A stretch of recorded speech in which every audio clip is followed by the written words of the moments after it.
Bom, pessoal, a gente está vendo uma série de vídeos falando sobre banco de dados, conexões, e até então a gente ainda não programou 100% o nosso sistema. Até então a gente está vindo organizando código, organizando estrutura, explicando alguns temas.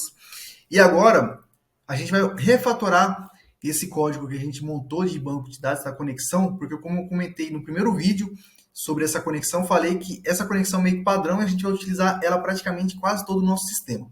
Então, por utilizar em quase todo o nosso sistema e tendo isso de forma consciente, o que a gente vai fazer? Primeira coisa, esse trecho de código que eu comentei sobre forçar mostrar erros, eu vou removê-lo daqui, ok? E vou colocar ele no meu arquivo de configuração. Porque eu entendo que essa informação aqui é uma informação importante que eu quero que toda página, se caso tiver erros, mostre, tá bom? Lembrando que quando fosse jogado para produção esse código, eu iria vir aqui e comentava essas duas linhas ou simplesmente marcava esse valor para zero, que seria falso. Um verdadeiro, zero para falso. Eu vou manter isso aqui agora, tá bom? E o que eu vou fazer? Aqui em config, eu vou criar um arquivo chamado db. O que é esse db? É a conexão do banco de dados, tá bom? E o que seria essa conexão de banco de dados? Simplesmente, eu vou copiar esse trecho do código, tá bom? Vou copiar esse trecho do código. Vou vir aqui agora, criar um novo arquivo chamado db.php, que é a nossa conexão ao nosso banco de dados. Vou abrir aqui a tag PHP. Lembrando que eu não preciso fechá-la aqui embaixo, porque eu estou fazendo um arquivo 100% PHP. E vou deixar ela dessa forma. O que eu posso fazer também? Duas coisas. Como a gente está trabalhando com um arquivo de config, de configuração, e lembrando que a gente tem algumas regrinhas de configurações, principalmente a gente está formatando o char7 e o TF8. Então, aqui nesse arquivo DB8, eu também preciso colocar o char7 e o TF8, porque na hora que eu for salvar informações no banco de dados, automaticamente esse meu arquivo que está sendo chamado, ele vai converter o valor que está vindo numa string, né, que é vamos supor, uma variável, converter para o formato o TF8. Meu banco de dados também espera o TF8, ok? Então, para esse caso aqui, o que eu vou fazer aqui? Eu vou dar aqui um include e vou passar aqui o meu arquivo config PHP, ok? Eu posso passar ponto e vírgula ou posso passar simplesmente config PHP. O PHP ele entende, no caso, quando você está no mesmo diretório, que o arquivo está aqui, tá bom? Então eu posso passar aquele ponto assim, ou posso simplesmente só passar o arquivo config PHP, que o PHP já vai entender essa questão.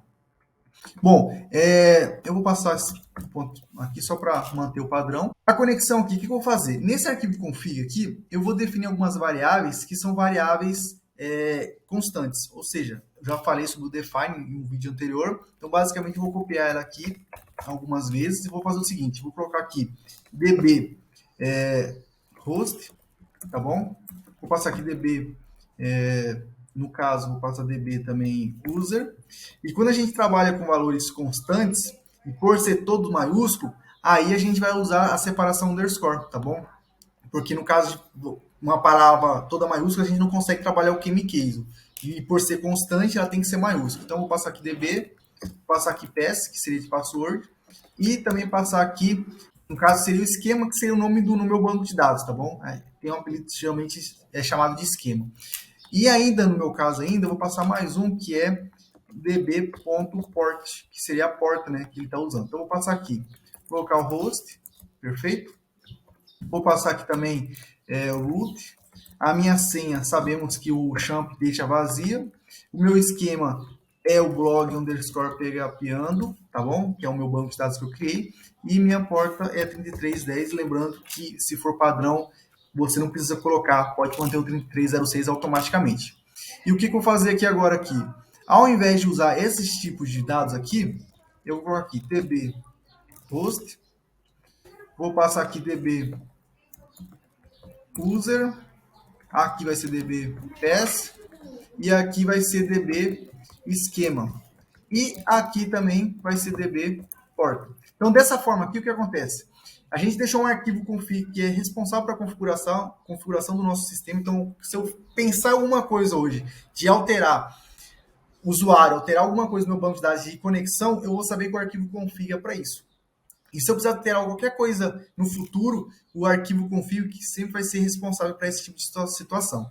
E aqui eu vou manter esse mesmo tipo de situação, de conexão. E agora o que acontece? A minha variável DB, nesse arquivo db.php, vai ficar meio que global. Ou seja, se eu colocar esse arquivo DB em qualquer local, ele vai já ter, ele já vai herdar essa conexão, né? Ele vai herdar já essa situação. Todo aquele objeto que eu comentei no primeiro vídeo sobre conexão do MySQL com o PHP. Então, o que eu vou fazer aqui agora? Eu vou deletar esse registro, essa conexão PHP. Vou deletar, não vou usar mais. E com isso, a gente conclui aqui essa refatoração do código. Agora, nos próximos vídeos, e a gente vai começar a fazer a conexão, a gente vai trabalhar com login. Então, aqui eu fecho essa refatoração com DB e o próximo vídeo a gente já trabalha com o login.